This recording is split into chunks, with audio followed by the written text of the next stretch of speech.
Okay, so I heard today is National Black Voters Day. I don't know if I got that right, but it doesn't really matter what day of the month it is. We are at a very critical time. Every single liberty we have, every single right that we believe is our right is at jeopardy right now. If you believe in women's rights, if you believe in immigration rights, if you believe in freedom of speech, if you believe in affordable housing, affirmative action, healthcare, every single thing that you know as far as life right now can be changed. And let me tell you something about the Supreme Court seat that is open. This is where the government, the law is reinforced to make sure it is constitutional. As you have seen, there has been several threats to our civil constitutional rights, right? So what we need to make sure is that who we put in that Supreme Court seat as a justice is someone that believes in the rights that should be protected under at least the Constitution. A lot of the stuff that this country has does not always support us and our needs. But what we have to make sure is that we put people in place that believe in what we need to get done. And that is equality for us. So I want to implore you. I mean, it's not just about today.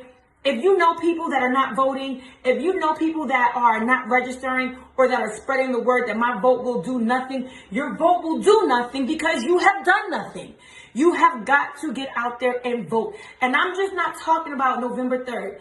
Every single time there is an election, know who is in the Senate seat. Know who's in your House of Representatives. Know all about your Congress. That is where the bills and the laws get made. If you want to know why there's redlining in your community, if you want to know why the schools in your community are not getting the same thing in the schools in your community, you got to vote on a local level. It's like there's so many things that we should know. We just don't know. But we know who's fighting all over hip hop. We know who's sleeping with who and who's not doing with this. On the Housewives, we know everything. That doesn't matter to our liberation. Okay. I'm going to stop being extra, but I'm serious. It's that serious. Every single thing we know right now is up for, up for vote. Everything. We cannot let the things that we have fought for, the things that we have worked hard for, become obsolete. Women's rights. Come on. Come on. R.I.P. to the amazing Beta Ginsburg that just passed, who fought until her last breath for women's rights. And I do believe she believes in equality for all people. We need to make sure that this seat is held until Trump is out of office, because as he appoints the next Supreme Court justice, who has to make sure that these laws are constitutional.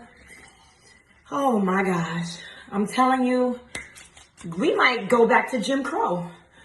We think the 13th Amendment is bad. Could you imagine the new amendments to law that's going to come if Trump is president for another 4 years?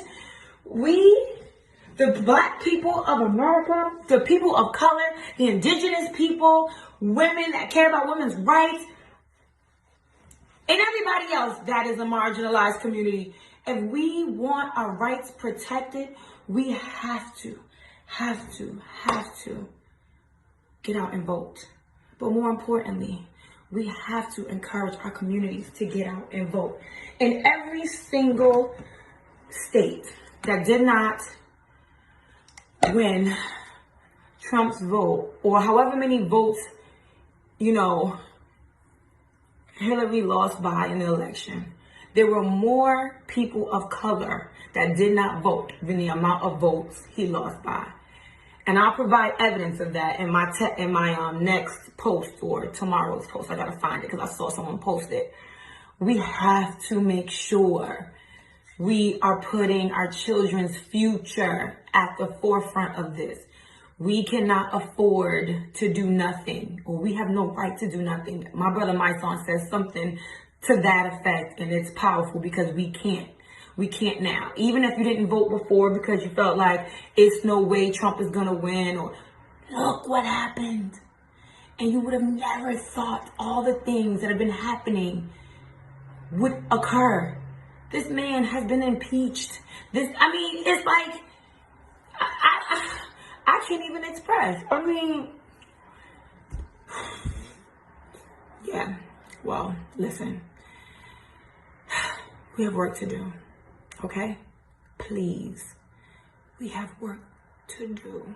There's no reason that he should still be president right now. We all know that. We all know that there was some real foul play as to how he became president. We know that. We know that moral compass, ethical code, and everything else that we thought perhaps maybe a president should have, it's non-existent. But at bare minimum, we thought that he would lead this nation to a more free, I didn't think that he would, but I would think a president would lead this nation on the right side. But we are burning fast. We are dying day by day. There are millions of us that are sick, that are without jobs, that are struggling and don't know how our children are going to eat tomorrow. If this is not a sure tell that this president has not done his job, I don't know what is. I am begging and pleading for you to please encourage your friends, your family, your church, your community to get out and vote. Go to those areas where nobody's traveling to. Go knock on those doors, that nobody cares about, where they think that nothing will ever change for them. This is when it can.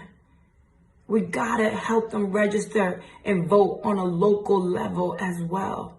Please. All right. I love you guys. I'm gonna continue washing my face, trying to grow businesses out here so that I can help be a powerhouse in this community, because you ain't got no economy, you'll have no equality, is what y'all learn. Sometimes money makes things move, so I'm just trying to build wealth so that I can have a real stake in what happens in this world for my children. I love you all. Bye.